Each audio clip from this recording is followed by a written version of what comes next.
Muy bien. El día de hoy vamos a iniciar la unidad número 2 del curso que corresponde a parasitosis metaxénicas. Creo que ya es un término que ustedes han escuchado en la clase de generalidades. ¿Ustedes qué entienden por parasitosis metaxénicas? ¿Qué se les viene a la mente? Recuerdo que en generalidades sí fue un término que yo coloqué así en una diapositiva para que ustedes puedan buscar o complementar la idea, ¿no? ¿Qué entendieron ustedes por el término metaxénico? Es cuando existe otro animal como vector de la causa. Un vector en este caso, sí. Y generalmente van a ser artrópodos, ¿no? Ustedes ya conocieron, incluso en la primera práctica que correspondía a generalidades, conocieron a Trypanosoma cruzi y a su vector, que eran, al menos en esa oportunidad, vieron a un triatomino, ¿no? Su ciclo, su desarrollo, pasando por estadio de huevo, ninfas y adulto. Pero hay otras parasitosis. En este caso, ustedes también ya han escuchado hablar sobre anófeles, que es el responsable de la transmisión de malaria o paludismo. Entonces, para poder complementar esa idea, tenga en cuenta algo, que una enfermedad metaxénica es cuando hay una obligación, en este caso, de que haya la participación de un artrópodo en el cual va a haber un desarrollo o parte del desarrollo del ciclo biológico del parásito. En él va a ocurrir la maduración o multiplicación.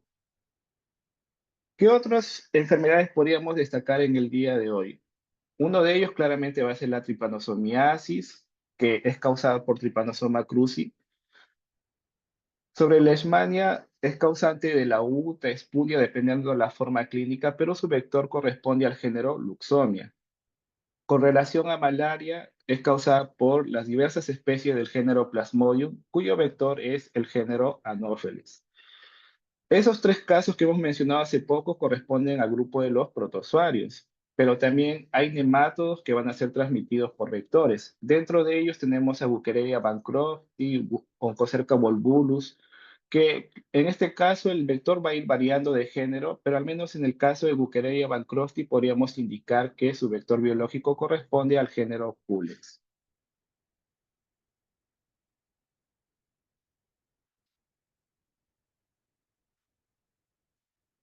Con la clase que vamos a tener el día de hoy, vamos a ver solo dos parasitosis metaxénicas. La primera de ellas es la tripanosomiasis y la segunda la leishmaniasis. Algo importante que se podría indicar de ambos parásitos es que, según las cuestiones evolutivas, ellos pertenecen a una misma familia que es la familia Trypanosomatidae.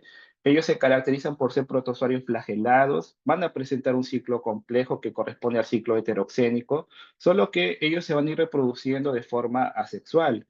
En este caso, ustedes no van a poder distinguir un hospedero definitivo, intermediario. Únicamente se utiliza el término de hospedero invertebrado asociado con el vector y hospedero vertebrado, en este caso, el ser humano.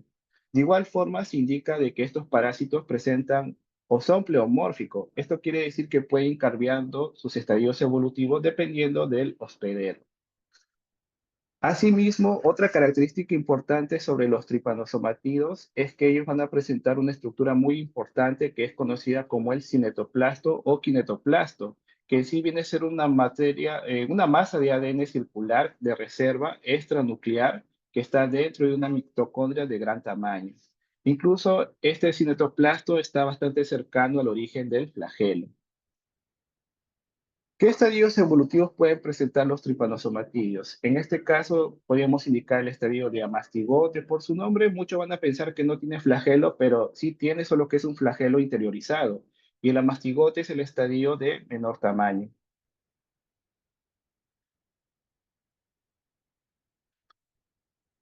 Sobre el promastigote, esto es exclusivamente en el caso de Leishmania.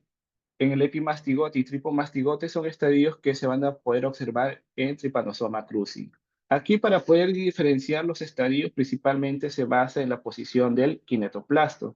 En el caso del promastigote es bastante al extremo anterior, distante del núcleo, y en el epimastigote es cercano casi a la mitad del cuerpo, y con relación al tripomastigote, el kinetoplasto presenta una posición posterior.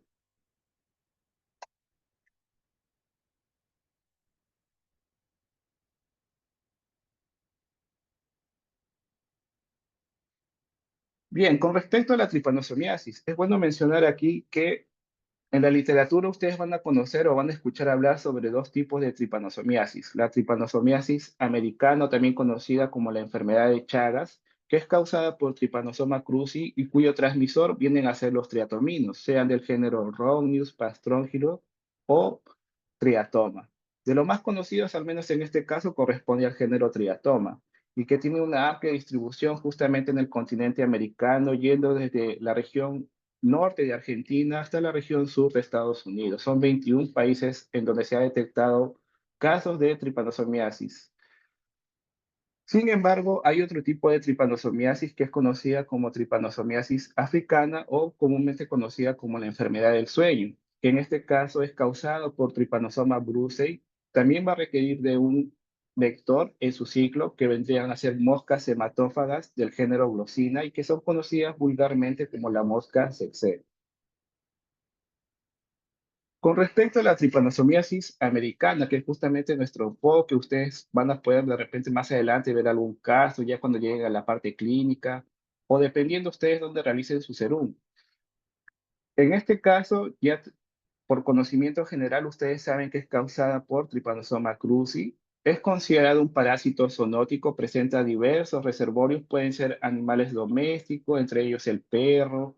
También se ha visto la presencia o la participación de los cuyes, principalmente en regiones endémicas como Arequipa, al igual que animales silvestres.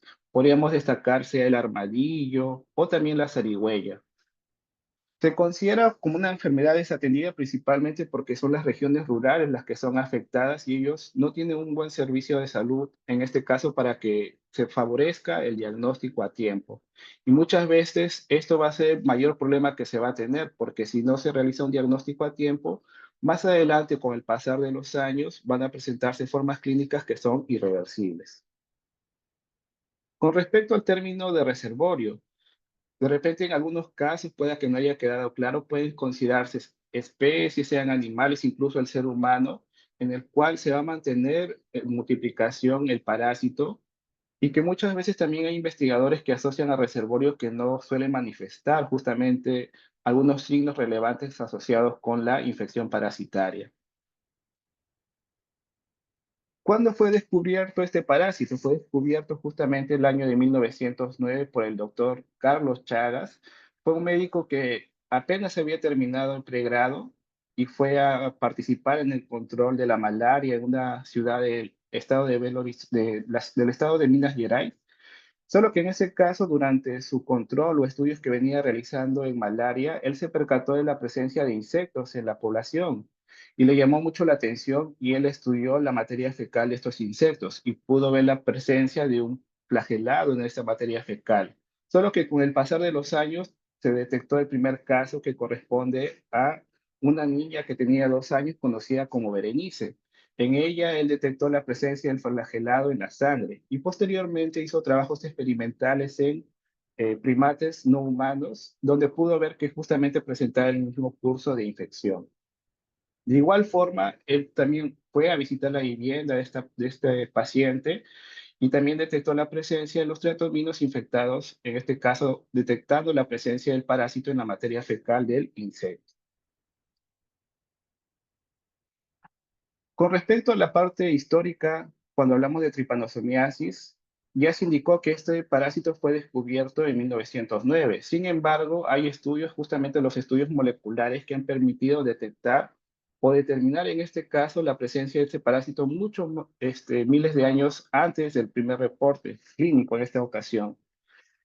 Se ha detectado, por ejemplo, en momias con antigüedad sea mayor a 2000 o 500, 5000 años antes de Cristo. Y en este caso también hay algo que podríamos indicar con respecto al descubrimiento o el hallazgo del primer caso de tripanosomiasis en nuestro país. En nuestro país, ¿qué es lo que sucedió? En 1917 se detectó la infección natural de triatominos en Arequipa, pero posteriormente, 2 años en este caso, se detectó el primer caso humano en Madre de Dios, lo que indicaba que había una amplia distribución de este parásito en nuestro país, principalmente en las regiones amazónicas y la región sur del litoral de nuestro territorio. Y en este caso fue descubierto por un médico, en este caso conocido como Edmundo Escomel, que tiene una gran relevancia tanto para el estudio de Trypanosoma cruzi como Leishmania. ¿Qué estadios evolutivos va a presentar Trypanosoma cruzi? En este caso vamos a destacar tres estadios: el tripomastigote, el epimastigote y el amastigote.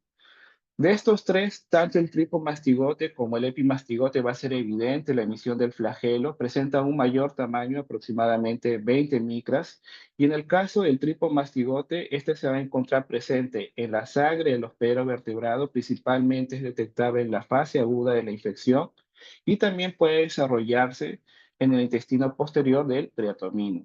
Sobre el epimastigote, va a ser un estadio que exclusivamente vamos a encontrar en el tubo digestivo del vector y que va a ser la forma de multiplicación justamente en el insecto. Sin embargo, por ejemplo, si se hace un cultivo a partir de sangre de un paciente infectado por Trypanosoma cruzi, nosotros no vamos a ver tripomastigotes, sino de que el parásito se va a pasar o va a transformarse en epimastigote. En el último caso, sobre el amastigote, es el estadio de menor tamaño, de 2 micras, y va a ser la forma de multiplicación en el hospedero vertebrado, y recordando que va a ser un estadio que va a invadir células, principalmente células nucleares, destacando en este caso las células musculares. ¿Qué es lo que sucede con el amastigote? Ustedes ven aquí la representación, una estructura ovalada, diminuta, es bastante pequeño, son 2 micras, pero ellos van a formar un conglomerado. Recuerden que ellos son la forma de multiplicación en el hospedero vertebrado. Y en este caso va a ir formando un grupo justamente de amastigotes que es conocido como el nido de amastigote. Con relación al ciclo biológico, ¿qué es lo que va a suceder en este caso? Vamos a iniciar primero con cómo el ser humano adquiere la infección. Bajo ese término, debemos destacar cuál va a ser el estadio infectivo para nosotros, y va a ser el tripomastigote metacíclico. Viendo las imágenes, en este caso ustedes están observando al triatomino, está tomando la sangre, pero si ustedes se percatan, su abdomen al inicio era plano, pero conforme fue tomando la sangre, su abdomen fue aumentando de volumen. Y eso hace que el triatomino defeque cerca del punto donde está tomando la sangre. Entonces, en este caso, ¿cómo es que va a ingresar el parásito? El parásito no va a ingresar por la picadura, sino de que en este caso la persona posiblemente está durmiendo, el triatomino está tomando la sangre y el tratamiento ya ha defecado cerca del punto donde ha hecho la toma de la sangre. Y la persona, como ha detectado, ha sentido algo extraño en su piel, lo que va a hacer es rascarse. Y durante el rascado va a arrastrar las heces al punto donde el tratomino ha tomado la sangre. Y eso va a favorecer el contacto y el ingreso del parásito. Puede ser principalmente en este caso mediante el contacto con las heces, pero también se ha visto que hay presencia del estadio infectivo en la orina de teatomino. Entonces tengan cuidado para el día del examen teórico, el parásito no está ingresando por la picadura, sino por el contacto de las heces o la orina con el punto o cercano al punto donde el triatomino ha hecho la toma de la sangre. O pueda que sea una persona que presente lesiones o escoraciones que también pueden facilitar el ingreso del parásito. Habiendo mencionado eso, ya sabemos cómo es que va a ingresar Trypanosoma cruzi. Va a ingresar, en este caso, por el contacto con las heces o la orina del vector. Una vez que ya se estableció el contacto con la piel del hospedero, principalmente con la lesión, esto va a favorecer la interacción con diversas células, principalmente con las células del sistema fagocítico mononuclear, destacando en este caso a los macrófagos. Aquí he colocado una secuencia que ustedes pueden observar con cuidado cómo es que va a ser esa interacción con la célula. En un primer punto se da el contacto de las membranas de ambos, en este caso de la célula con el parásito. Posteriormente, como es un cuerpo extraño, los macrófagos, por ejemplo, van a reaccionar y van a englobar al parásito y lo van a interiorizar, formándose así una vacuola parasitófora. Una vez que ingresó el parásito, ¿qué es lo que sucede? El parásito, como ya está siendo detectado por el sistema inmunológico, lo que va a hacer es transformarse en otro estadio evolutivo para poder evadir la respuesta inmunológica. Entonces, en este caso, el tripomastigote ya ingresó, se formó la vacuola parasitófora, hay reclutamiento de lisosomas que se van a fusionar con la vacuola parasitófora Pero el tripomastigote ahora se transforma en el estadio de amastigote, que justamente está en la imagen F. Después de ello, este amastigote, recuerden que va a ser la forma de multiplicación en el hospedero vertebrado. Entonces va a aumentar el número de ejemplares, solo que para que salga de la célula, en este caso, no lo va a hacer bajo el estadio de amastigote, sino que lo va a hacer bajo el estadio de tripomastigote, con la formación, en este caso, la emisión de su flagelo. Y como hay un movimiento tan brusco, esto va a generar la ruptura de la membrana de la célula afectada. Y esto va a favorecer la salida del tripomastigote y posteriormente caer a la circulación sanguínea, llegando, por ejemplo, al hígado, al vaso, entre otros tejidos, pero destacando principalmente a las células musculares.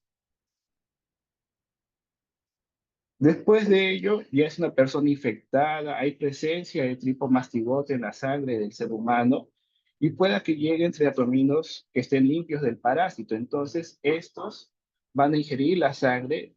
Ahí, en este caso, sí, mediante la ingesta de la sangre, ellos se van a infectar. Esto va a suceder exclusivamente para el insecto. Y en el tubo digestivo del insecto va a ocurrir una transformación. En este caso, el tripomastigote sanguíneo ingresó a nivel del intestino, va a ir cambiando de forma, es una forma intermediaria que es conocido como el esferomastigote, para después, en el intestino posterior, pasar al estadio de epimastigote. Y aquí sí es bueno mencionar algo importante, que el epimastigote va a ser la forma de multiplicación en el insecto, en la porción final del intestino.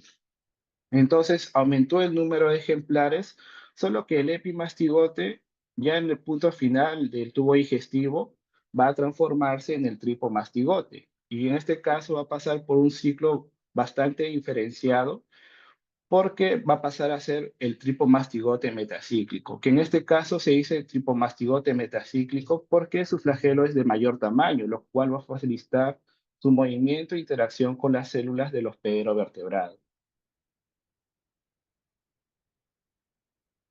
No sé si hasta este momento ha quedado algo claro, hay alguna duda al respecto. Sé que en este caso ya son mayor número de estadios, pero si hay alguna duda, ustedes pueden levantar la mano, hacer alguna pregunta, no se queden callados. Lo ideal es que ustedes despejen las dudas conforme estamos avanzando.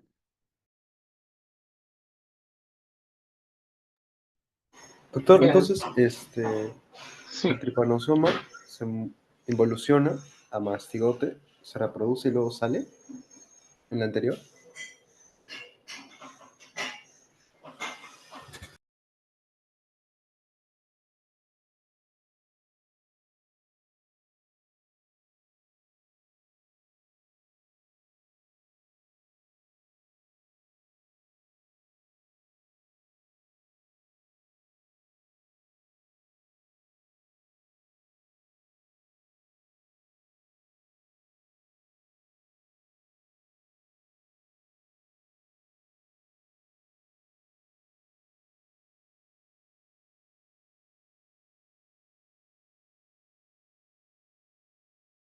Creo que está desactivado el audio, disculpa. En el tripomastigote, ¿qué es lo que va a suceder? Ingresó bajo el estadio de tripomastigote metacíclico. Como es reconocido por el sistema inmunológico, esto no es favorable para el parásito, entonces va a pasar a otro estadio que va a ser el amastigote. Y el amastigote, como es la forma de multiplicación en nosotros, esto es bastante favorable para que aumente así la parasitemia. Asimismo, una vez que se detecta o está presente en sangre, puede llegar a diversos tejidos, ¿no? Puede llegar, por ejemplo, al corazón, al hígado, también puede llegar a nivel del sistema nervioso. Pero percátense que en este caso, en el ser humano, como está denominado aquí, hospedero vertebrado, el amastigote es la forma de multiplicación y eso lo hacen dentro de células, células nucleadas. Ya en el hospedero invertebrado, la forma de multiplicación es otro, es el epimastigote. Y lo que va a salir en la materia fecal del triatomino va a ser el tripomastigote metacíclico. Se dice metacíclico porque su flagelo es de mayor tamaño, lo que va a permitir un mayor movimiento o contacto con el área por donde el triatomino ha tomado la sangre para que favorezca el contacto con las células del sistema fagocítico mononuclear, principalmente los macrófagos. Ellos lo reconocen, reconocen un cuerpo extraño, lo engloban con la vacuola parasitófora y eso posteriormente va a favorecer la continuación del ciclo biológico.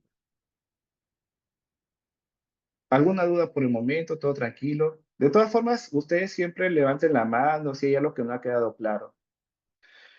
Bien, sobre el mecanismo de transmisión, ¿qué es lo que va a suceder? Aquí principalmente vamos a destacar la transmisión con la participación del vector.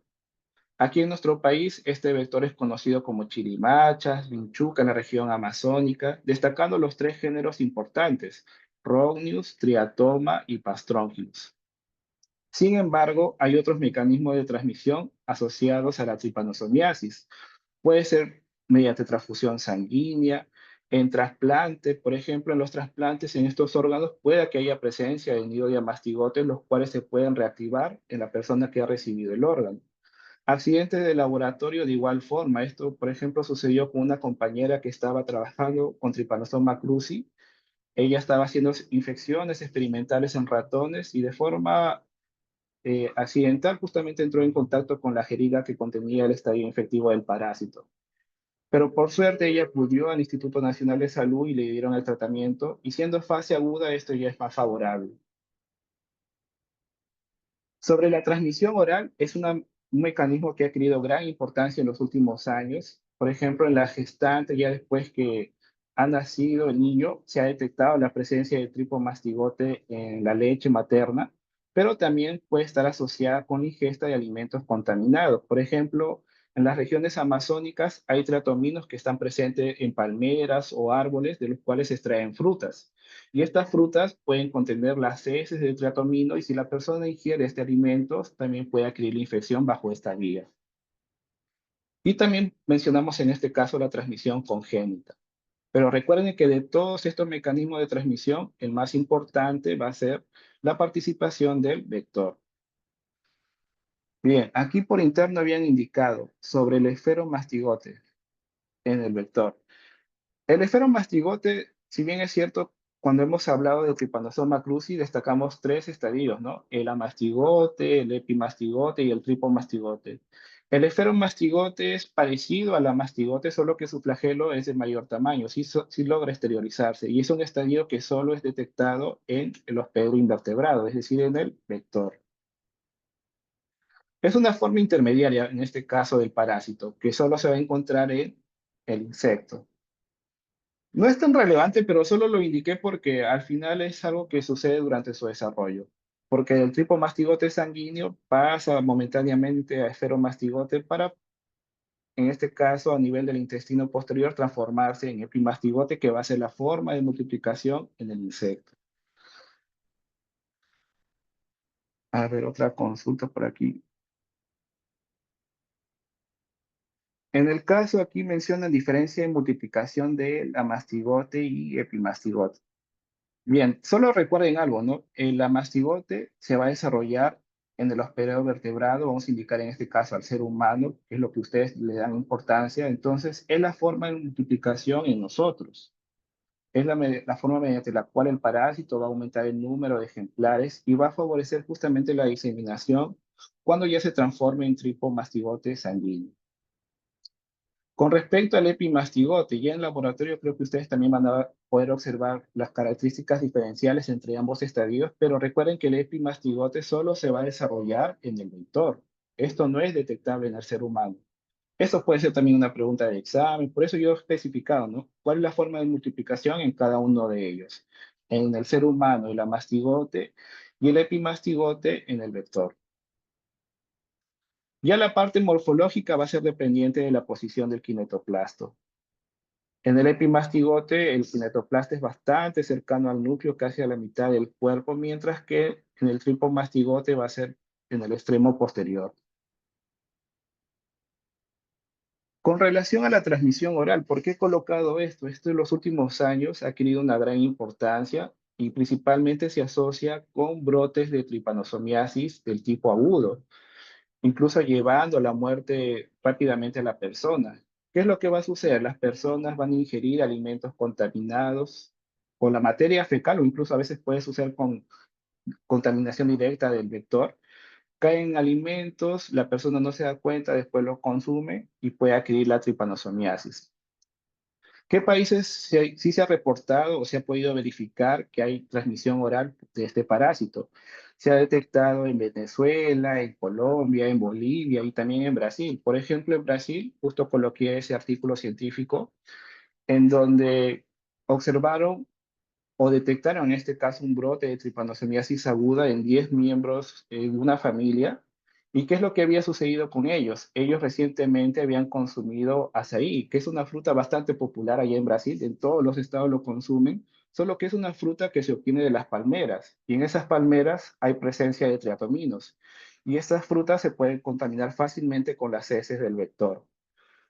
Entonces, ¿qué es lo que sucedió? Llegaron al hospital los pacientes, detectaron la presencia del parásito en sangre. Ellos indicaron justamente que recientemente habían consumido azaí, la crema de azaí. Y ahí la parte médica, ellos vieron, ¿no? Cómo es que la persona pudo haber adquirido la infección. Fueron a la vivienda, no encontraron al vector, ni dentro de la vivienda ni fuera. Entonces lo asociaron con una forma silvestre. Y bajo el comentario de que habían ingerido azaí, ellos analizaron justamente este alimento y detectaron la presencia del estadio infectivo, como se indica aquí en la imagen inferior. Entonces ellos sí pudieron confirmar que ese brote de tripanosomiasis aguda estaba asociado con la ingesta de alimento contaminado con el estadio infectivo. En nuestro país, la transmisión oral por el momento no ha sido reportado o confirmado tal cual. Sin embargo, sí se han detectado algunos brotes de tripanosomiasis aguda. ¿Y qué es lo que sucede? Al menos esto se relaciona en las regiones amazónicas de nuestro territorio, en donde ellos tienen la costumbre de beber bebidas fermentadas. Y estas bebidas fermentadas suelen dejarlo a la intemperie, en recipientes de boca ancha, en donde de forma accidental pueden caer los triatominos o pueda que sean ya frutas que estén contaminadas con las heces del vector. Entonces, ¿qué frutas se han involucrado con la transmisión oral de forma hipotética en nuestro país? Por la ingesta de jugo de caña de azúcar, el chapo de maduro, el aguaje y el masato. De todos ellos, hay un trabajo que fue publicado el año 2021-2022, en donde ellos quisieron ver la supervivencia del parásito en cada una de estas bebidas y vieron que en el chapo el parásito, el estadio infectivo, podría permanecer hasta 96 horas. Entonces, es un factor de riesgo muy importante cuando hablamos de la transmisión oral de la tripanosomiasis. Con respecto al curso natural de la infección, en este caso es bueno que ustedes tengan en cuenta lo siguiente. Se va a diferenciar la fase aguda de la fase crónica. En la fase aguda hay algunos signos que van a ser muy importantes, sea por el ingreso del parásito, se pueden detectar lesiones a nivel de la piel o de repente a nivel ocular. El número de parásitos en sangre es elevado, lo cual favorece mucho el diagnóstico, pero hay algunos, en este caso el estadio de amastigote, que va a estar presente o formando nidos en diversos tejidos, principalmente en el tejido muscular. Como ustedes están observando aquí en el curso, el número de parásitos en sangre es alto y eso favorece mucho el diagnóstico y esto es conocido como la parasitemia. ¿Qué vendría a ser la parasitemia? Vendría a ser el número de parásitos presentes en la sangre, la carga parasitaria en este caso. Sin embargo, recuerden que al parásito no le conviene mucho estar mucho tiempo en sangre. ¿Por qué? Porque ya ha sido detectado por el sistema inmunológico. Entonces, el tripomastigote, es decir, la parasitemia, va a bajar, va a ir disminuyendo conforme avance la enfermedad. Va a llegar a un punto que es casi indetectable, o sea, detectable, pero son casos bastante bajos. Y después de ello, ¿qué es lo que va a iniciar? Va a iniciar la infección crónica, que en un inicio es asintomática, pudiendo durar años, 10, 20 años, hasta después de ello ocurrir una reactivación de la infección, presentando formas clínicas bastante importantes cuando hablamos de la tripanosomiasis, sea la forma cardíaca o digestiva. Pero sí tengan en cuenta el término parasitemia. Esto exclusivamente lo vamos a utilizar cuando el parásito está presente en sangre. Porque ya he visto casos de estudiantes que utilizan parasitemia cuando hablan de parásitos intestinales y no tiene nada que ver.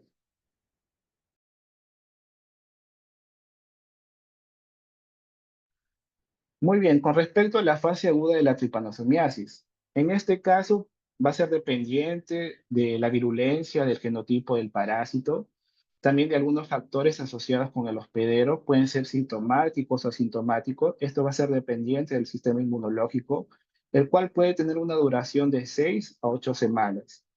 Lo importante en la fase aguda es que la parasitemia es alta, lo cual va a favorecer el diagnóstico. Y en niños, ¿qué es lo que va a suceder? Esto suele ser mucho más grave, pudiendo causar la muerte o pudiendo estar asociado con meningoencefalitis. O en algunos casos, si bien es cierto, el daño a nivel del tejido cardíaco no es tan significativo, en los niños esto sí se puede ver acentuado. Sobre signos que son importantes en la fase aguda de la tripanosomiasis, hay dos que son muy importantes.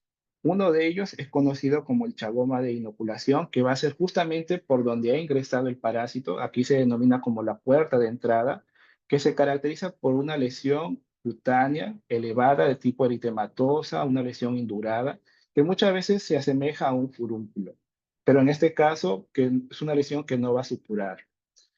Por otro lado, también tenemos el signo de Romaña, también conocido como edema bipalpebral unilateral. Ustedes están viendo aquí en el lado del ojo izquierdo qué es lo que se está presentando, qué es lo que ha sucedido en este caso. Eh, la niña en esta ocasión, lo que ha sucedido es que posiblemente ha sufrido la picadura del triatomino cerca del ojo y ella al despertarse o al sentir la presencia del insecto se ha rascado por donde estaba el insecto y después ha llevado sus manos al ojo a nivel ocular y ha establecido contacto con la conjuntiva.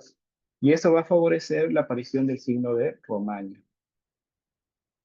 Otras manifestaciones que podríamos indicar en la fase aguda, la presencia de fiebre, hepatoesplenomegalia y a veces puede estar asociado con insuficiencia cardíaca, pero esto principalmente en niños. En la parte neurológica esto es bastante raro que se presente, sin embargo, en pacientes que tienen el sistema inmunológico comprometido o tal vez en niños se puede presentar una meningoencefalitis. Con respecto a la fase crónica, al menos cuando hablamos de la fase crónica asintomática, también es conocido como la forma indeterminada o latente, es casi como el parásito entrado en una fase de dormencia, la cual puede ir durando, va a iniciar en este caso después de 8 a 10 semanas, pero que puede tener una duración de varios años, pudiendo ser de 10 a 20 años. Incluso también se ha asociado que lo pueden tener de por vida. Hay casos que sí, tal vez no presenta una sintomatología, pero puede causar la muerte, principalmente cuando ya hay un daño a nivel cardíaco, solo que este daño es de tipo discreto. ¿Qué va a caracterizar al paciente que se encuentra en fase crónica asintomática? A pesar de que ellos no tienen una manifestación clínica, se puede ver que suelen ser positivos al examen parasitológico, es decir, se va a detectar el parásito en sangre, casi el 20-60% de los casos, y de igual forma los estudios mediante las pruebas inmunológicas, mediante la detección de anticuerpos. A nivel cardíaco, como se indicó, ellos están en un estado normal, pero en algunos casos esto se puede acentuar mediante una miocarditis discreta. En la parte digestiva, ellos también se encuentran en un estado normal, sea a nivel del esófago y del colon. Sobre la fase crónica, ya después de años, esto se va a presentar, principalmente se ha visto reportes casi en estudios generales, se ha indicado la presencia de las formas cardíacas y digestivas, en casi el 30% de los casos. Y hay algo que sí podríamos mencionar y que es muy importante en la fase crónica, que la parasitemia es bastante baja, incluso los estudios parasitológicos en microscopios no permiten la detección del tripomastigote sanguíneo, por lo cual hay una necesidad de recurrir a técnicas inmunológicas para poder determinar la infección del paciente. ¿Qué es lo que va a suceder en la fase crónica sintomática? Va a ocurrir una reactivación de la parasitosis, asociado en este caso con procesos inflamatorios. Y eso va a desencadenar sea la forma cardíaca, conocida como cardiopatía chagásica, y la forma digestiva, también asociada en este caso con las megaformaciones. Y en algunos casos también puede ser mixta. Tal vez el paciente, algunos van a presentar solo la forma cardíaca, otros la forma digestiva, pero hay otros pacientes que pueden presentar ambas. ¿Qué va a suceder en la forma cardíaca? Va a ocurrir en este caso una interferencia en las contracciones musculares, asociada en este caso con arritmia, insuficiencia cardíaca y también la presencia de aneurisma a nivel del ápice. También con la observación en este caso del aumento del órgano afectado, ¿no? Así como también de las partes de los ventrículos.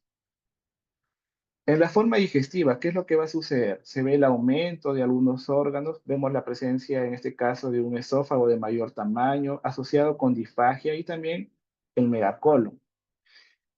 Y algo que sí podríamos destacar en esta ocasión es que todas estas formas clínicas son irreversibles. Tal vez se tendría que hacer una intervención quirúrgica, pero tengan en cuenta que ya son daños irreparables.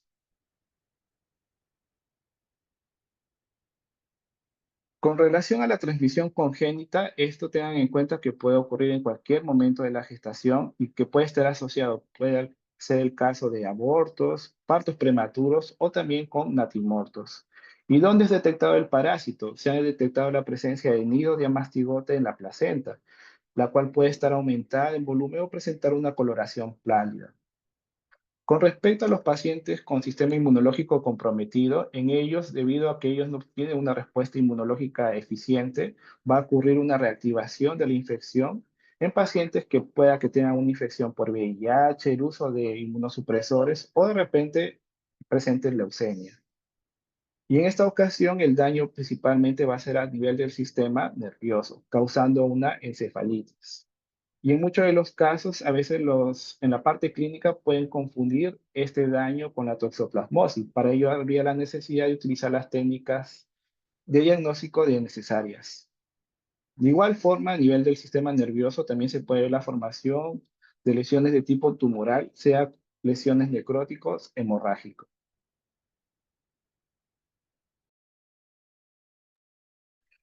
Hay un punto que habíamos indicado de que la gravedad de la infección va a ser dependiente del genotipo del parásito, de la virulencia que presente este genotipo. Cuando hablamos de Trypanosoma cruzi, se han detectado de la parte molecular 7 genotipos, algunos de ellos solo asociados con forma silvestre, doméstica o ambos. Aquí en nuestro país se han detectado 3 de esos genotipos. El TC1, que es el de mayor frecuencia en nuestro territorio, principalmente asociado en la región sur, aquí destacamos Arequipa, pero en la región norte y también zona oriental se ha detectado la presencia del genotipo TC2 y TC4. Cuando hablamos de la parte epidemiológica, creo que de triatominos ustedes ya recordarán por la sección de artrópodos en la clase de insectos. Aquí recuerden que hay 3 géneros importantes, triatoma en la región sur, cuando hablamos de Arequipa, también se ha detectado en Ica, triatominos infectados, y de igual forma en Moquegua y Tacna. Pero recuerden que en esas regiones el principal vector va a ser triatoma infesta. Ya en la región norte, ahí hablamos del género Pastrongyrus y Rhonius, principalmente en la región amazónica. Tengan en cuenta cómo es el hábito de cada uno de ellos. Y hay algo que es muy importante de ser mencionado en este momento, es que cuando ustedes vieron a los triatominos, se percataron que ellos presentaban una metamorfosis incompleta, pasando por estadios de huevo, estadios ninfales y también los adultos. Y en este caso, las ninfas y los adultos son hematófagos y todos ellos pueden transmitir Trypanosoma cruzi. Con respecto al número de casos, esto ha sido bastante variable a lo largo de los 24 últimos años, siendo de menor cantidad al menos en 2024. Esto principalmente se puede deber por el control que se hace del vector, la fumigación en las viviendas, eh, el adecuado diagnóstico, porque, por ejemplo, ustedes puedan detectar a una persona infectada, pero no solo queda ahí la información, tienen que recurrir a la vivienda, a ver si hay presencia del vector, si está dentro de la casa, si está peridomiciliarmente. Y de igual forma las campañas que son de gran ayuda. Por ejemplo, en Arequipa recuerdo que hace algunos años, en murales a la entrada de la ciudad, colocaron justamente cómo es que era el vector, si es que lo hayan visto, que traten de avisar a los centros de salud para poder realizar la fumigación pertinente. Con respecto al vector, ¿qué es lo que va a suceder? Puede tener hábito domiciliar o peridomiciliar. Ustedes se están percatando del lado izquierdo qué caracterizan estas viviendas. Son construidas con adobe, con paja, y como es un adobe, las paredes van a presentar grietas, y estas grietas son favorables para que se pueda desarrollar el triatomino. De igual forma, si de repente es una persona que cría animales fuera de su casa, estos animales van a ser fuente de alimento para su desarrollo y posteriormente hay una mayor infestación en la vivienda. En la forma silvestre, ¿qué es lo que va a suceder? Las personas en este caso principalmente usan las hojas de las palmeras para construir su vivienda, solo que recuerden que estas palmeras están bastante alejadas, ¿no? Y a veces el extraer estas hojas puede favorecer que en estas hojas ya haya también la presencia del tratomino y al construir la casa ya va a ser una casa incluida con el vector y pueda que sea un vector ya infectado. Y de igual forma, en esta ocasión destacamos los alimentos que se pueden extraer de estas palmeras, los cuales pueden estar contaminados con el estadio infectivo del parásito.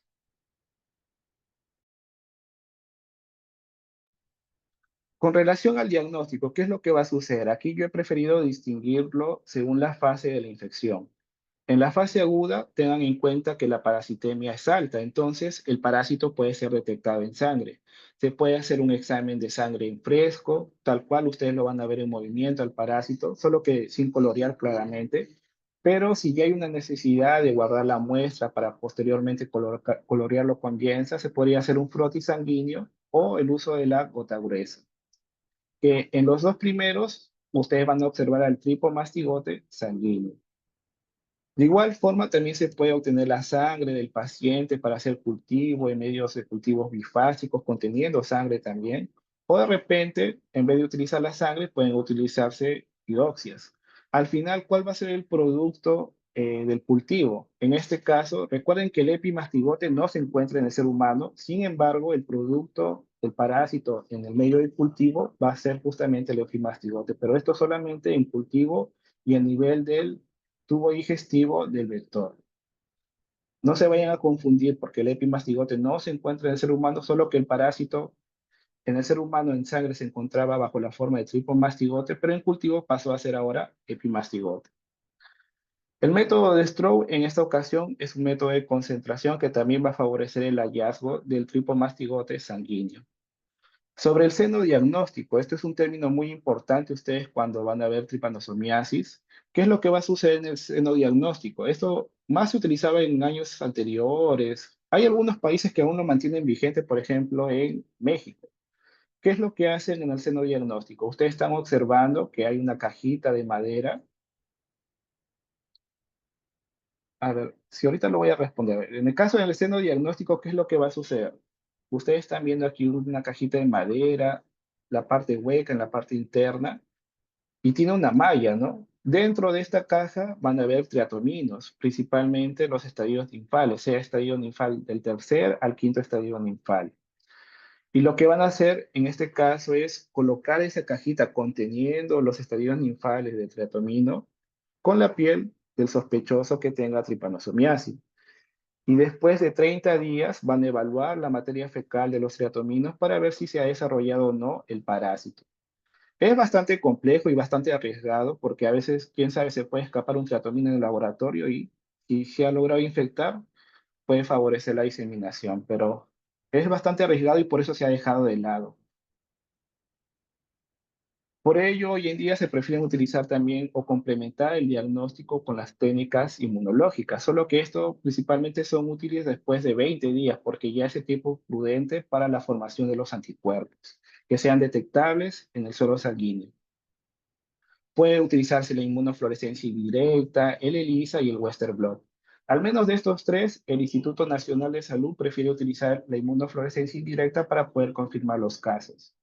Y de igual forma, el PCR, siendo una técnica molecular, detecta pocos nanogramos, en este caso del parásito, para poder determinar si es positivo o negativo.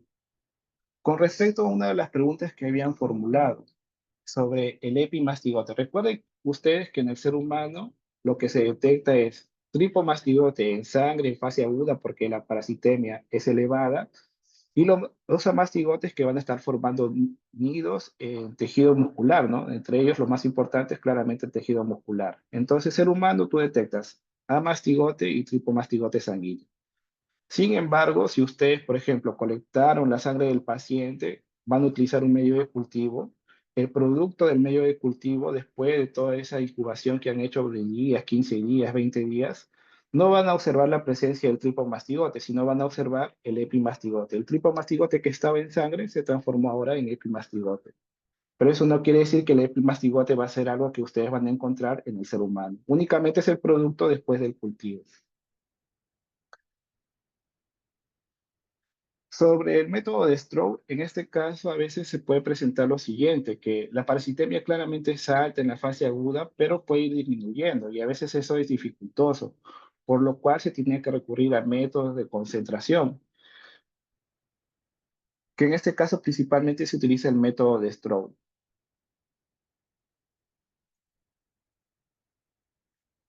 Por ejemplo, examen de sangre fresco, frotis sanguíneo, gota gruesa. Si la parasitemia es bastante elevada, que es bastante característico en la fase aguda, al menos en los primeros días o semanas, fácilmente ustedes lo pueden detectar con los dos primeros, sea examen fresco de sangre o frotis sanguíneo o gota gruesa. Pero conforme va a ir pasando las semanas, esta parasitemia va a ir disminuyendo y ya no sea fácil la detección con las dos primeras técnicas, por lo cual se tiene que recurrir a un método de concentración, en este caso el método de Stroke.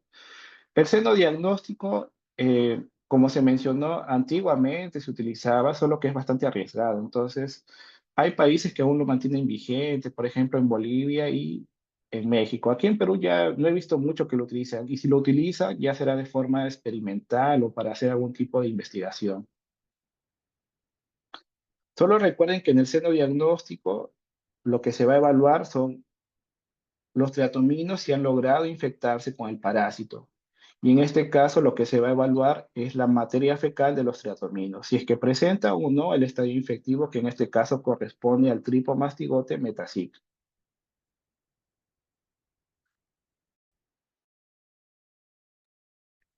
En la fase crónica, ¿qué es lo que va a suceder? En esta ocasión, al menos en la fase crónica sintomática, aún el parásito podría encontrarse en sangre, podría ser detectado por las pruebas inmunológicas, pero en la fase crónica, que es sintomática, la parasitemia es bastante baja. Entonces, los métodos como examen fresco de sangre o el frotis sanguíneo o gota gruesa, ellos no van a ser útiles porque la parasitemia es bastante baja. Por ello, tendríamos que recurrir a otras técnicas. El PCR, a pesar que es costoso, va a dar buenos resultados porque detecta una pequeña cantidad del parásito para indicar si es positivo. Pero lo ideal en este caso sería la utilización de las pruebas inmunológicas, destacando al menos en este caso la inmunofluorescencia indirecta, la ELISA y el Western blot. Sobre inmunofluorescencia indirecta, como se indicó, ¿no? Es lo que principalmente utiliza el Instituto Nacional de Salud para poder confirmar los casos. Ahí ustedes, ¿qué es lo que hacen? En una lámina portaobjetos que tiene 10 pocillos, están impregnados los epimastigotes del parásito, que una vez que entren en contacto con el suero sanguíneo del paciente y con otras moléculas, en este caso una molécula fluorescente, se van a adherir y van a indicar si es positivo o no. Si emite fluorescencia, va a ser positivo. Y en el caso del Western blot, también es una prueba inmunológica, pero diferencial. También detecta la unión antígeno-anticuerpo, solo que no va a ser mediante la emisión de fluorescencia, sino la detección de algunas bandas, que en este caso indican el peso molecular del antígeno que ha sido detectado. Al menos en Trypanosoma cruzi va a ir variando de 10 a 26 kilodalton. Con respecto al tratamiento, ¿qué es lo que va a suceder? En este caso, tengan en cuenta algo, que el parásito o está presente formando nido de amastigote en tejido muscular u otros órganos también, puede ser a nivel del sistema nervioso, en el hígado, y también tenemos el estadio del tipo mastigote presente en sangre. Entonces, son dos estadios que tienen que ser atacados por el fármaco. Y eso muchas veces da problema en el tratamiento, pudiendo presentar en este caso una ineficiencia o de repente no se puede conseguir una cura del todo definitiva. Sin embargo, frente a ello, hay dos fármacos que se han utilizado y son muy importantes en el tratamiento de la tripanosomiasis. Tenemos el Nicurtimox, que va a actuar tanto en el estadio de tripomastigote sanguíneo y de forma parcial en la forma tisular que vendrían a ser los nidos de amastigote. Y en el caso del benzodidazol, actúa principalmente o de forma exclusiva en el tripomastigote sanguíneo.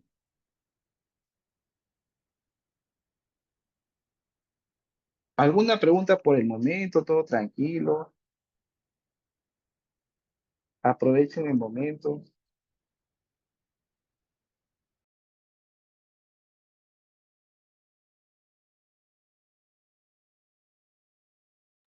Bien, entonces ahora vamos a ir pasando. Sí, dime.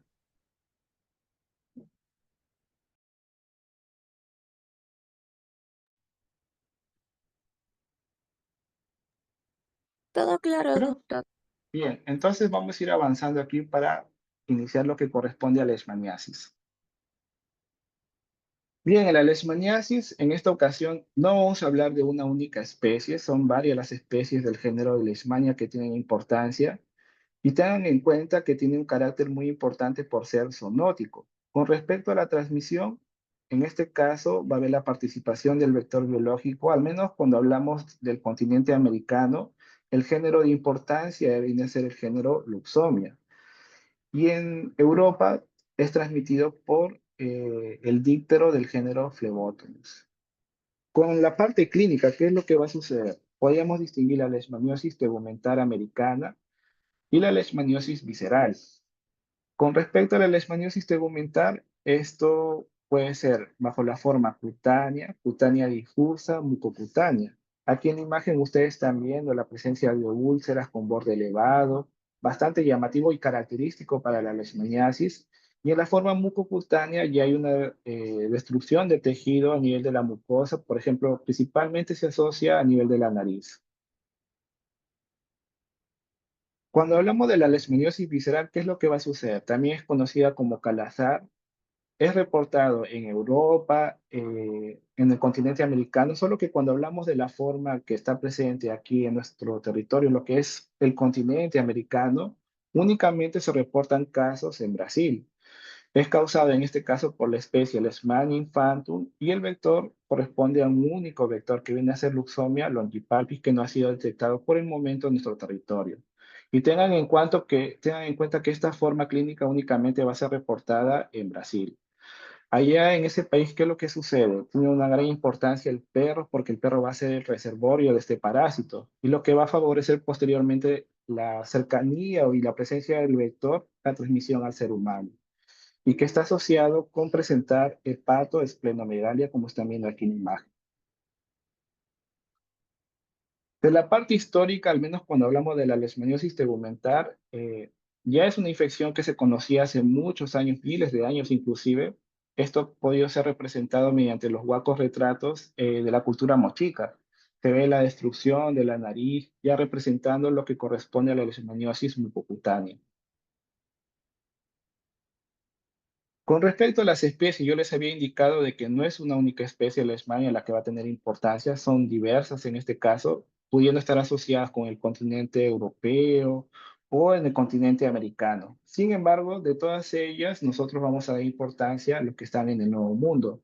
Asimismo, en la parte de la literatura, pueda que ustedes vean de que se indica que Leishmania tiene dos subgéneros, subgénero Leishmania, subgénero Viania, pero eso es dependiente según la localización del promastigote en el tubo digestivo del vector. Por ejemplo, en el caso del subgénero Leishmania, el promastigote se encuentra en la región anterior y media del intestino, mientras que en el subgénero Viania va a encontrarse en la porción posterior del intestino del vector. Pero solo les comento eso porque pueda que ustedes lean algún libro y que se encuentre con información, ¿no? De los dos subgéneros de Leishmania, Leishmania y Leishmania Viania. De todas estas especies, aquí en nuestro país se han detectado 7 de ellas: Leishmania brasiliensis, guyanensis, panamensis, chaui, lainzoni, peruviana, que tiene una gran importancia y su distribución en nuestro territorio, principalmente en la región andina, y también Leishmania colombiense. Si ustedes se percatan al costado de cada una de ellas, indico cuál es la forma clínica que está asociada. Por ejemplo, Leishmania brasiliensis puede causar Leishmania cutánea o mucocutánea, y otras puede que esté relacionada específicamente con cada una de ellas o ambas. Al menos ambas se pueden presentar para Leishmania brasiliensis y panamensis. Sobre la forma visceral, tengan en cuenta que esto no es una forma clínica que se encuentra en nuestro país, no hay transmisión, no se han reportado casos, al menos cuando hablamos del continente americano, únicamente se restringe al territorio brasileño. Con respecto a los estadios evolutivos que va a presentar la Leishmania, aquí vamos a hablar de dos estadios, el estadio de amastigote y el estadio de promastigote. El amastigote aún va a ser un estadio de menor tamaño. En el caso de Trypanosoma cruzi eran 2 micras aproximadamente.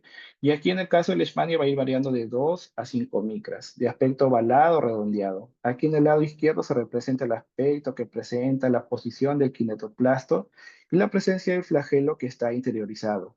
Se dice mastigote por su nombre, ustedes van a decir no tiene flagelo, solo que sí lo tiene, solo que está interiorizado. Y en este caso también la presencia del núcleo. ¿Dónde nosotros vamos a encontrar el amastigote? Va a ser, en este caso, el estadio intracelular que va a afectar células del sistema fagocítico mononuclear, principalmente a los macrófagos. Recuerden que bajo la lesión que ha hecho el vector, ocurre un reclutamiento de células del sistema inmunológico, principalmente los macrófagos, los cuales son el blanco de este parásito. Y dentro de ellos el parásito se va a multiplicar. Con relación al promastigote, es un estadio más alargado, se ve ya la emisión del flagelo, puede ir midiendo de 10 a 15 micras. Y en este caso, el promastigote se va a encontrar en el hospedero invertebrado, es decir, en el vector. Cuando vemos el ciclo biológico, aquí ustedes siempre traten de iniciar cómo es que el ser humano adquiere la infección. Y en este caso, el estadio infectivo que va a ingresar a nuestro organismo es conocido como promastigote metacíclico. Y en esta ocasión sí va a ingresar mediante la picadura del díptero. Algunos países lo asocian como una mosca, no tal cual como un mosquito. ¿Qué es lo que va a suceder? Recuerden que cuando hablamos del género Luxomia, principalmente se va a dar la transmisión de agentes infecciosos por la hembra. La hembra es exclusivamente hematófaga. Entonces, durante la picadura, ¿qué es lo que va a hacer la hembra del género Luxomia?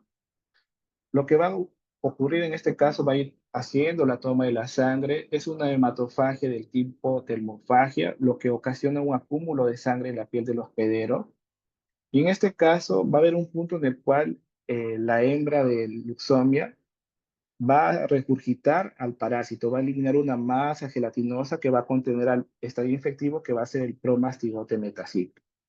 Entonces, regurgitó al promastigote justamente en el punto donde estaba haciendo la toma de sangre y eso va a permitir la interacción con el macrófago.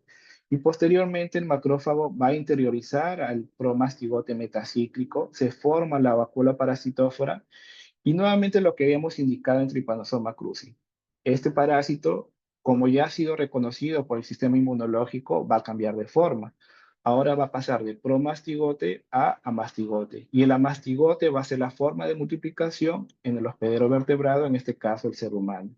Ustedes están viendo aquí en la imagen número 3, aumentó el número de amastigotes que están en el citoplasma del macrófago. Y va a aumentar tanto que esto va a generar la ruptura de la célula. Pero en este caso, también es bueno ustedes diferenciar de que lo que va a salir de la célula va a ser el amastigote. En Trypanosoma cruzi lo que salía de la célula afectada era el tripomastigote. Para que ocurra la infección de un vector limpio del parásito, nuevamente tiene que ocurrir la hematofagia. Y lo que va a ingerir en este caso la hembra de Luxomia es claramente la sangre conteniendo diversas células o tejido, y dentro de ellas se van a encontrar macrófagos conteniendo los amastigotes, y esto va a dar la continuidad del ciclo biológico. Ya en el tubo digestivo del vector, lo que va a ocurrir es que el amastigote se va a transformar en promastigote.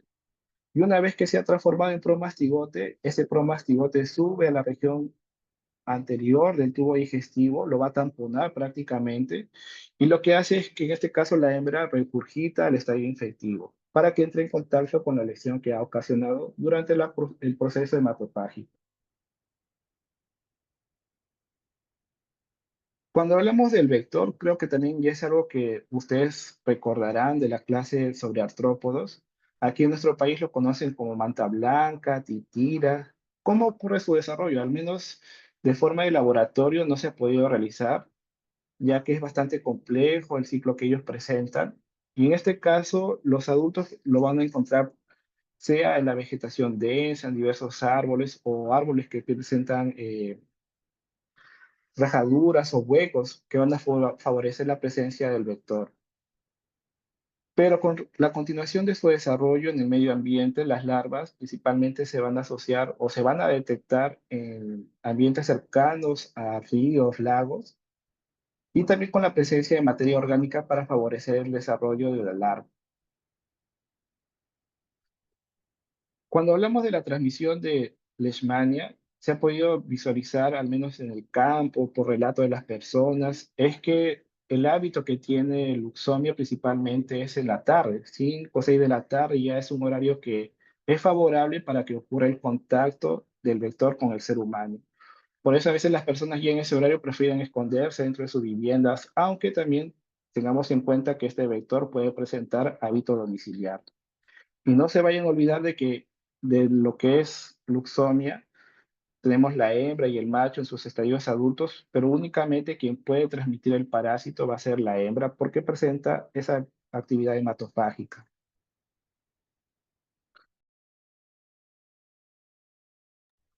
Sobre las formas clínicas, al menos cuando hablamos de la leishmaniosis, tenemos la leishmaniosis cutánea, cutánea difusa y la mucocutánea. En el primer caso, la leishmaniosis cutánea es conocido también en nuestro país como la UTA, se caracteriza por presentar lesiones del tipo ulcerativas, bastante características, porque estas lesiones ulcerativas suelen tener un aspecto ovalado, tipo redondeado, y como ustedes están viendo aquí en la imagen, el borde es elevado, con un infiltrado celular justamente en ese borde. Puede ser único, puede ser múltiple, como ven aquí en la parte intermedia, o de repente esta lesión adquirir otro aspecto, un aspecto en este caso del tipo vegetante verrucoso, que lo pueden confundir. Claramente ustedes tengan en cuenta algo, no toda lesión cutánea va a corresponder a una leishmaniosis porque ustedes tienen que hacer un diagnóstico diferencial, pero si ustedes se percatan que es una úlcera con borde elevado, ya les puede dar la idea que pueda tratarse de una leishmaniosis cutánea. Recuerden ustedes que tienen que hacer un diagnóstico diferencial y dentro de ellos considerar a la leishmaniosis cutánea. En pacientes que tienen el sistema inmunológico comprometido, ¿qué es lo que va a suceder? Se puede presentar una leishmaniosis cutánea del tipo diseminada. En las primeras imágenes, las imágenes de la parte superior, esas lesiones se mantenían cercano al punto donde el mosquito había picado, pero ya en pacientes que se encuentran en fase de SIDA, esto puede presentar una diseminación en el organismo vía sanguínea, pudiendo llegar a otras regiones corporales. Y como se está representando aquí en la imagen, puede llegar a nivel del rostro, a nivel de las extremidades inferiores, en los brazos. Pero de igual forma van a ser lesiones del tipo ulcerativa, solo que en este caso múltiples. A nivel de la oreja, ¿qué es lo que va a suceder? Hay un signo bastante conocido, al menos justamente recibió este nombre en México, que es conocido como la úlcera del chiclero, porque eran personas que se dedicaban a la parte de la extracción de madera y había un árbol que es conocido como el chicle y por eso recibió este nombre, la úlcera del chiclero, que afecta principalmente a nivel del pabellón auricular. Solo que aquí debemos tomar en cuenta algo, de que esta infección es crónica, bastante demorada, casi meses, 10 meses puede demorar también para que se mantenga la infección, y es del tipo mutilante. A diferencia de los otros tipos de leishmaniosis, del tipo ulcerativa, pues ustedes también en otras regiones corporales que pueden presentar una cura espontánea. ¿Cuál va a ser la evolución de la lesión cuando hablamos de la leishmaniosis cutánea? Aquí he tratado de hacer una representación de cómo es que va a iniciar esta lesión. En los primeros días se va a ver, en este caso, entre 15 a 20 días, la lesión presenta un aspecto nodular o papular. Se ve una elevación de la piel en el cual va a ocurrir justamente un infiltrado de diversas células, dentro de ellas los macrófagos, y el número de parásitos va a ser ya en este caso algo detectable para poder determinar el diagnóstico. Posterior a ellos, ya se da el inicio de la formación de la úlcera, donde también se mantiene un infiltrado de células en la lesión. Y el número de parásitos va a ir aumentando conforme también se dé la evolución de esta úlcera.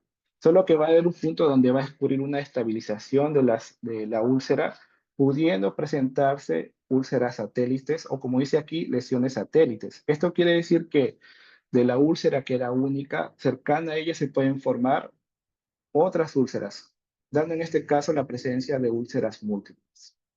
Sin embargo, el número de parásitos en el borde de estas úlceras va a ir disminuyendo para posteriormente llegar a una fase de cicatrización, que en el cual va a presentar una pequeña depresión en la piel. Como se menciona aquí, en la mayoría de los pacientes, este tipo de curación suele ser espontánea después de 6 hasta 2 años, pero como se mencionó, a nivel de la oreja, esto no suele ser representado tal cual se indicó. Se puede ir manteniendo hasta generar lesiones del tipo mutilante. ¿Qué va a caracterizar a las lesiones de la leishmaniasis cutánea? Tienen un aspecto redondeado, son indoloras y recuerden, muy importante, que presentan un borde definido, en este caso elevado. Justamente esa elevación es porque hay una infiltración de células, entre ellas los macrófagos que van a contener a la mastigote. Con respecto a la leishmaniasis cutánea difusa, también conocido como la forma leproide, lo característico en este caso es que va a afectar principalmente a personas que tienen el sistema inmunológico comprometido, causadas principalmente también por Leishmania mexicana, Manzonensis y Fanoy. Y en este caso las lesiones no van a ulcerar, se van a mantener bajo el aspecto nodular, que van a ser numerosas, afectando principalmente las extremidades, pero como se está viendo aquí en la imagen, también puede llegar al nivel del dorso o la región abdominal. Sobre el curso de la infección, en este caso es crónico y puede mantenerse de por vida en el paciente.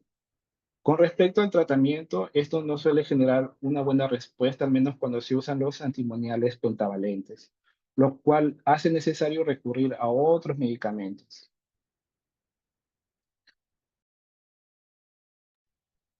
Si bien es cierto de las especies que causan este tipo de leishmaniosis no se han encontrado en nuestro país, hasta el momento sí se han podido detectar casos relacionados con leishmaniosis cutánea difusa, lo cual habría la necesidad de tratar de identificar o saber qué especie está asociada con esos casos que han sido reportados. En la forma de la leishmaniosis mucocutánea, también es conocido aquí en nuestro país como espundia. En algunos países también lo asocian como nariz de tapir, justamente por la deformación que va a ocurrir a nivel nasal. Y esto se puede presentar después de meses o años en el caso de que la persona haya tenido hace mucho tiempo una leishmaniosis de tipo cutánea, la cual se puede haber reactivado, puede haber llegado vía hematógena a otras regiones corporales, principalmente a nivel nasal o de la boca. ¿Cómo va a ser el curso de la infección? En este caso es lento y de tipo crónico. Como ustedes están viendo aquí en las imágenes, son lesiones destructivas a nivel nasal, destruyen el septo, como está representado aquí en la imagen, y también a nivel del paladar. O como están viendo aquí en la imagen inferior, cuando hay un compromiso en la uva. ¿Qué es lo que puede ocasionar en las personas que van a presentar la leishmaniosis mucocutánea? Claramente, como ustedes están viendo un daño a nivel nasal, esto va a generar una dificultad al momento de respirar, a nivel de la boca, al momento de hablar o alimentarse. Y de igual forma, como hay una conexión con el sistema respiratorio, en el caso de que se presenten infecciones secundarias, esto puede estar asociado con cuadros muy graves de neumonía, los cuales pueden ser fatales para el paciente. Sobre las regiones que principalmente son afectadas, indicó en este caso la nariz, a nivel de la faringe, la boca y la laringe.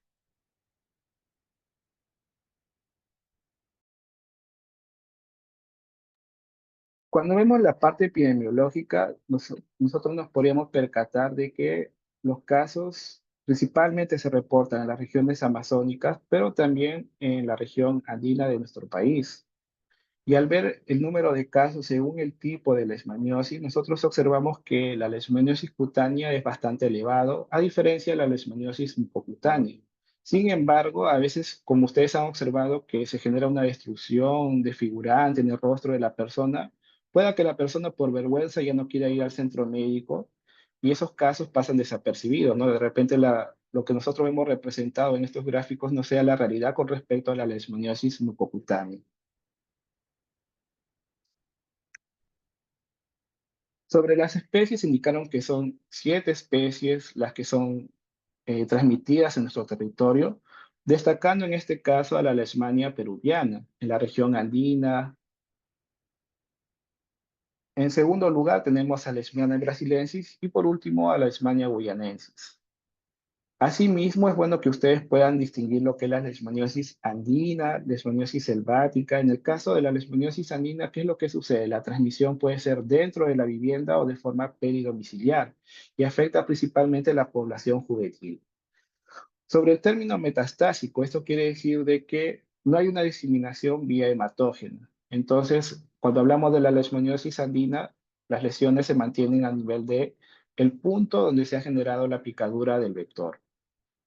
A diferencia de la leishmaniosis selvática, que sí es del tipo metastásico, por ejemplo, si una persona tenía hace algunos años o meses leishmaniosis cutánea, no lo trató o fue un tratamiento ineficaz, esto se puede reactivar después de un tiempo, causando en este caso una metástasis, llegando el parásito a nivel de las mucosas. Asimismo, en la forma de la leishmaniosis selvática, la población mayormente afectada es la población adulta y la transmisión se da de forma silvestre, extradomiciliar. Con relación al diagnóstico, ¿qué es lo que nosotros deberíamos tomar en cuenta? Cuando hablamos de la leishmaniosis cutánea, mucocutánea, tenemos que hacer un raspado de la lesión, pero aquí es bueno mencionar algo. En la leishmaniosis cutánea, recuerden que las lesiones son del tipo ulcerativas con un borde elevado y del borde ustedes tienen que hacer el raspado porque ahí va a estar presente el amastigote. Ya en la forma mucosa, mucocutánea, tiene que hacerse el raspado del área afectada. Para en este caso hacer la búsqueda del amastigote. El amastigote se puede encontrar dentro del macrófago en su citoplasma o de repente libres como está siendo representado aquí en la imagen del lado derecho. De igual forma, se pueden utilizar cortes histológicos, cultivos, en este caso el producto del cultivo. Recuerden que el estadio que se va a detectar en el ser humano va a ser el amastigote, pero en el cultivo cambia de forma, cambia a otro estadio, pasando a ser el promastigote. Al cultivo nosotros podríamos utilizar justamente del raspado, del borde o de la lesión en el caso de leishmaniosis mucocutánea o tal vez fragmentos de tejidos. Y recuerden que en cultivo lo que se va a observar es el promastigote. En la parte de laboratorio, hace algunos años se utilizaban modelos experimentales para poder determinar la virulencia de la especie asociada con la leishmaniasis.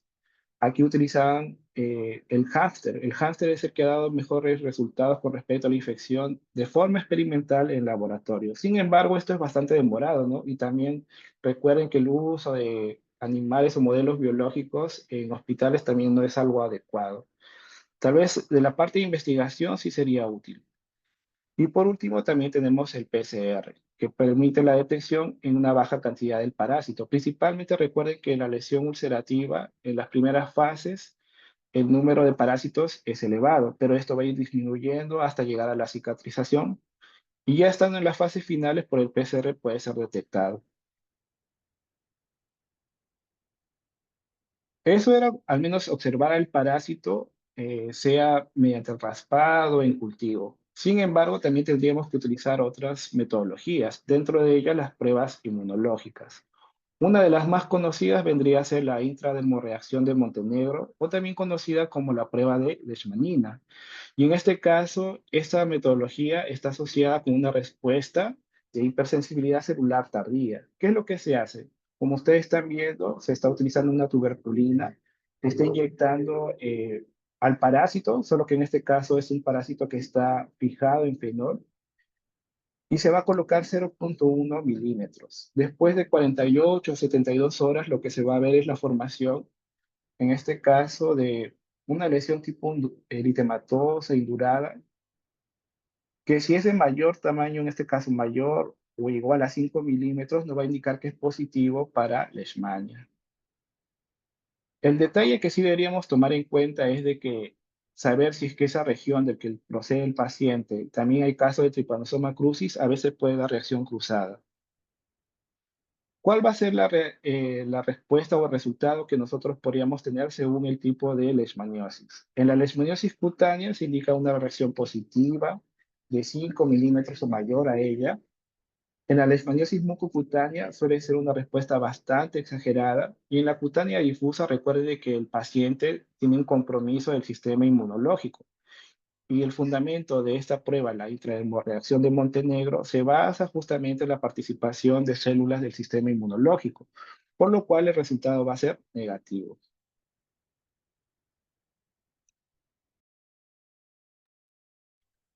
Como complemento en el diagnóstico, aquí podríamos hacer la búsqueda de anticuerpos en suero sanguíneo, sea por la inmunofluorescencia indirecta o también el ELISA. El ELISA al menos se utiliza de la parte epidemiológica para hacer un seguimiento de los casos en regiones principalmente afectadas. Con relación al tratamiento, en esta ocasión, el tratamiento de elección vendría a ser el uso de los antimundiales pentavalentes. Y al menos en esta ocasión sí es bueno mencionar que va a ser dependiente del tipo de leishmaniosis. Si es cutánea, mucocutánea, al menos en la forma mucocutánea es bastante prolongado el tratamiento, puede durar hasta 30 días y va a ser en este caso mediante inyecciones de forma intramuscular. Solo que aquí nosotros vamos a tener un problema, que es el siguiente, que los antimoniales pentavalentes pueden ser hepatotóxicos, principalmente si es un uso prolongado.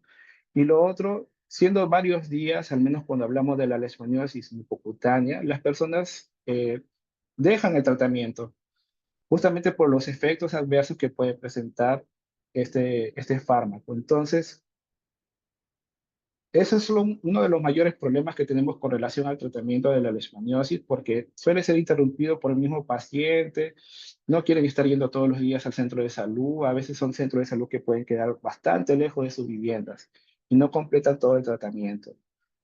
¿Cuál es la acción en este caso de los antimoniales pentavalentes? Ellos actúan o interfieren en este caso en procesos bioenergéticos, sea la glucólisis o la oxidación de ácidos grasos.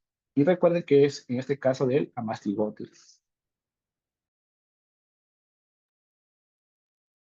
Como una alternativa, al menos en los últimos años, se viene utilizando un antibiótico que vendría a ser la anfotericina B.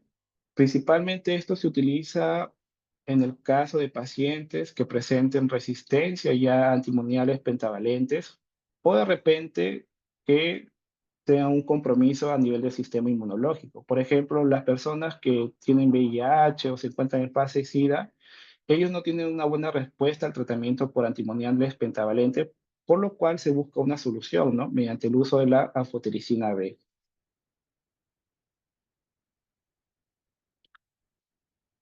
Bien, no sé si ustedes tendrán alguna consulta por el momento, hay algo que no ha quedado claro. Son más estadios, pero al menos el número de parásitos ahora es menor. Por semana creo que vamos a estar viendo solo 2 parasitosis a lo mucho. Pueden aprovechar el momento en hacer consultas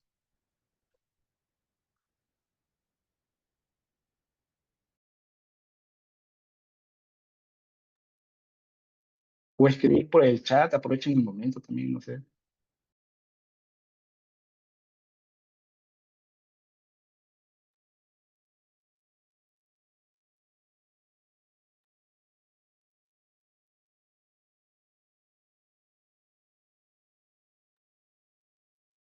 ¿Todo tranquilo? A ver, aquí en escrito, claro. Todo claro. Como les comenté al inicio, sería bueno de que ustedes ya vayan leyendo el contenido, va a ser menor información. A ver, creo que para el segundo examen viene tripanosoma, leishmania, malaria, eh, filarias, cisticercosis y hidratidosis. Son 6 temas. Doctor, disculpe, Sí, ¿podría repetir la parte de cuáles eran las diferencias entre los estadios evolutivos? a ver. ah, Todavía se ve la diapositiva, ¿no? Sí, doctor. Listo. En el caso de Trypanosoma cruzi habíamos indicado que son 3 estadios importantes en el estudio justamente de este parásito. El tripomastigote, ¿qué es lo que va a suceder en este caso? Ustedes ven aquí en el puntero una estructura que está de color oscuro, ¿no? Negro, que vendría a ser el kinetoplasto. En este caso, el kinetoplasto tiene una posición posterior al núcleo. El núcleo está aquí en la parte intermedia del cuerpo. Asimismo, en Trypanosoma cruzi ellos van a presentar ese flagelo pero que está acompañada de una membrana ondulante. Recuerdo, creo que ustedes lograron ver eso en práctica, al menos en la clase de generalidades.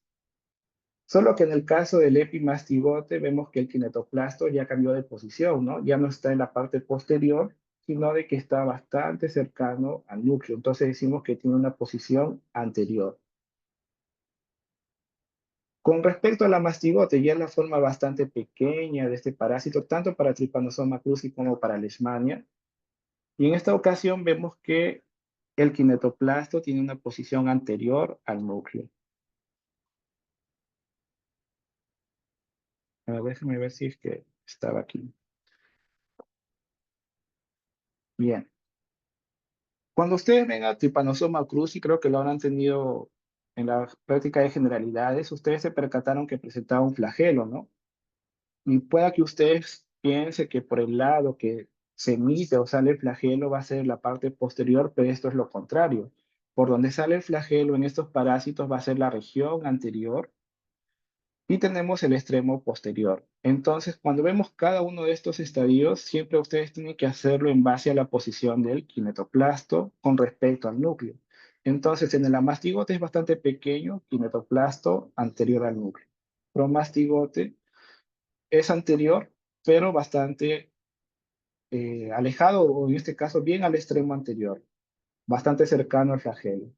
En el epimastigote, ¿qué es lo que sucede con el kinetoplasto? Está más cerca al núcleo y está casi a la mitad del cuerpo del parásito, siendo en este caso un flagelo acompañado de una membrana ondulante.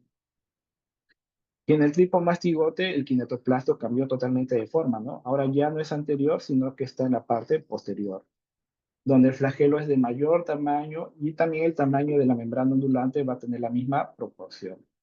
Creo que en la parte práctica esto se va a poder complementar de una forma más tranquila. Sé que son varios estadios, al menos en la parte teórica. Lo importante es que ustedes sepan los estadios que presentan cada uno de los parásitos. Recuerden que a mastigote se ve tanto en Leishmania como Trypanosoma, promastigote solo en Leishmania y epimastigote y tripomastigote para Trypanosoma cruzi. ¿Alguna consulta más? A ver, en el ciclo de Leishmania, ¿cuál era la duda? A ver, en el caso de Leishmania en el ciclo.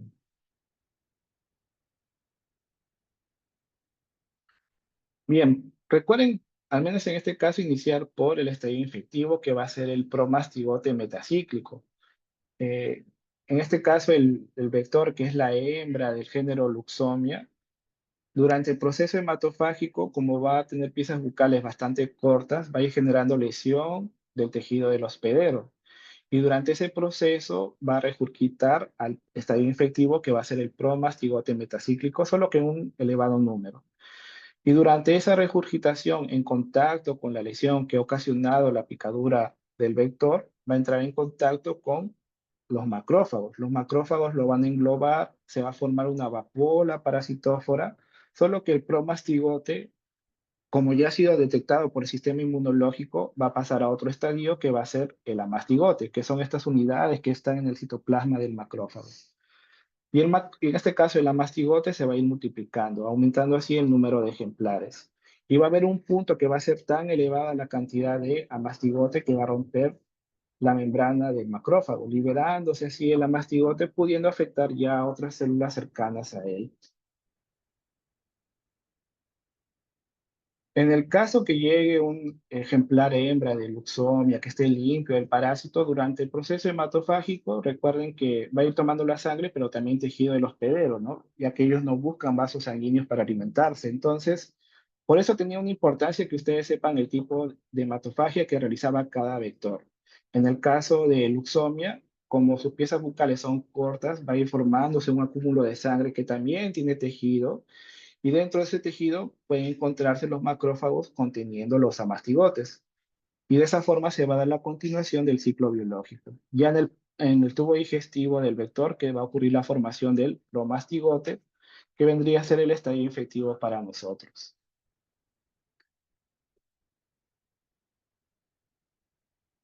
Bien, sobre la evolución.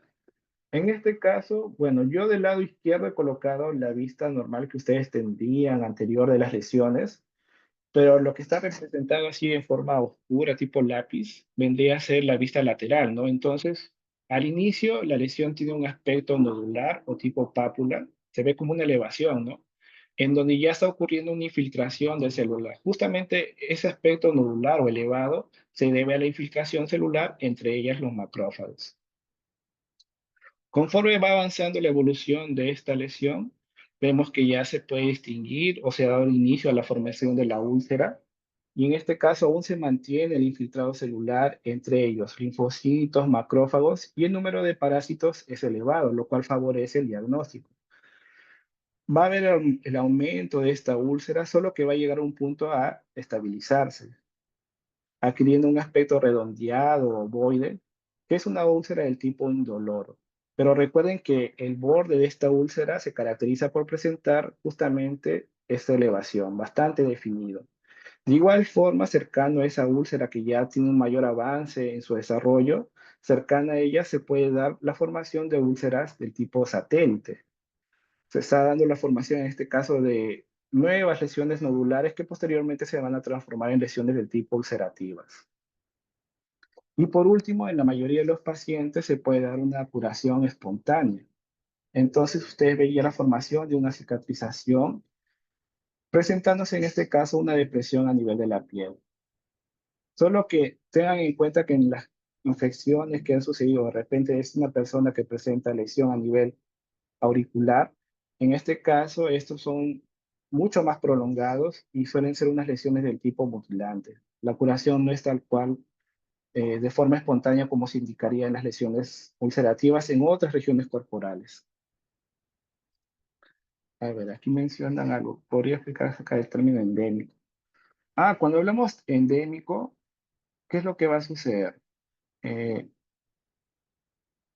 Vemos que es un parásito que se mantiene restricto en una área específica y también con una transmisión en un determinado tiempo, solo que en este caso va a ser constante. Al menos cuando hablamos de Trypanosoma cruzi, ¿qué es lo que va a suceder? Vemos aquí el mapa. Nosotros decimos que Arequipa es conocida como una región endémica de Trypanosoma cruzi porque aún se mantiene la presencia del parásito y también del vector. Es constante el número de casos, no tan elevado en comparación de hace algunos años, pero aún sigue ocurriendo la transmisión. Al menos cuando hablamos también del continente americano, ¿cuáles son los países considerados como endémicos para Trypanosoma cruzi? Tenemos a Brasil, tenemos a Bolivia, a Colombia, a Venezuela, en México aún se mantiene en caso la transmisión, principalmente en las regiones rurales. Debido a esas condiciones socioeconómicas, favorece que estas personas mantengan la infección del parásito y también que los triatominos permitan la diseminación de este protozoario flagelado, ya que no hay un buen control sobre el diagnóstico, pueda que se encuentre en una forma crónica asintomática, lo cual va a favorecer que el parásito se mantenga en dicha región geográfica. Ya en las regiones amazónicas, principalmente se ve de que es una transmisión también considerada como endémica, pero del tipo silvestre, ya que se tendría que entrar en contacto recién con los tratominos, sea en las palmeras o por el consumo de los alimentos que contengan el estadio infectivo, que es el tripomastigote metacíclico. Con respecto a la leishmania, ¿qué es lo que va a suceder? También es considerada una infección endémica aquí en nuestro país, principalmente en la región andina, como estamos viendo aquí en el mapa. Por eso se ha logrado diferenciar lo que es la leishmaniosis andina tal cual y la leishmaniosis selvática. Además de ello, también se ha podido ver qué poblaciones suelen ser más afectadas, pero recuerden que estos son principalmente datos epidemiológicos, pero mediante ello se ha podido determinar cómo es que ocurre la transmisión en la leishmaniosis andina, si es intra o peridomiciliar, y la población joven que es más afectada, a diferencia de la selvática que va a presentar otro tipo de padrón. A ver, claro, en este caso, como tú indicas, recuerden que son infecciones metaxénicas, ¿no? Entonces son dependientes de la presencia del vector. Entonces, por ejemplo, aquí en este mapa tú estás viendo el reporte de casos tal cual de la leishmaniasis, pero esto también se va a acoplar o tiene mucho sentido con la presencia del vector en cada una de estas regiones. De igual forma aquí cuando veíamos Trypanosoma cruzi, ¿qué es lo que sucedía? Vemos aquí en la representación lo que es Ica, Arequipa, Moquegua, Tacna. ¿Qué es lo que va a suceder? Se reportan casos porque está o se ha detectado la presencia del vector y que está infectado. También recuerden que al menos cuando hablamos de tripanosomiasis, hay animales que van a actuar como reservorio, ¿no? Entonces, la presencia de estos animales, ellos van a pasar desapercibidos, no van a presentar manifestaciones, y eso va a favorecer de que se mantenga la presencia del parásito, pueda que sea dentro de la misma vivienda o de forma peridomiciliar. Pero la presencia del parásito claramente tiene una relación con la presencia del vector, porque recuerden que son enfermedades metaxémicas. A ver, otra pregunta por aquí. Siempre recuerden eso, que en este caso es muy importante la distribución del vector relacionada con el parásito. Si no está el vector, realmente no se va a dar la transmisión, con excepción del caso de Trypanosoma cruzi, ¿no? Que puede darse otros tipos de mecanismos de transmisión, pero el principal va a ser mediante la participación del vector. De igual forma, como hemos indicado, hay tratominos que tienen hábito domiciliar, peridomiciliar, esto principalmente en la región sur de nuestro país, lo cual favorece el contacto con el ser humano, a diferencia de las regiones amazónicas que principalmente es silvestre. ¿Alguna consulta más? Todo tranquilo por el momento.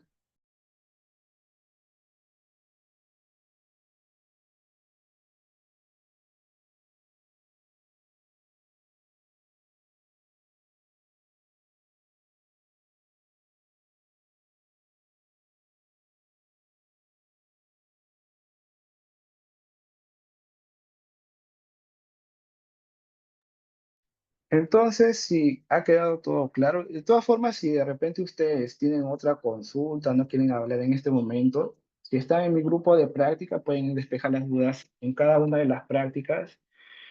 O si de repente están con otros docentes, de repente podríamos consultar la próxima semana o me buscan, me dice, profesor, no he entendido esto, no me ha quedado claro. Pero lo importante es que ustedes no se queden callados porque al final, si ustedes se quedan callados, van al examen y se pueden complicar bastante. Bien, chicos, entonces ya nos vemos la próxima semana. Voy a terminar aquí la grabación.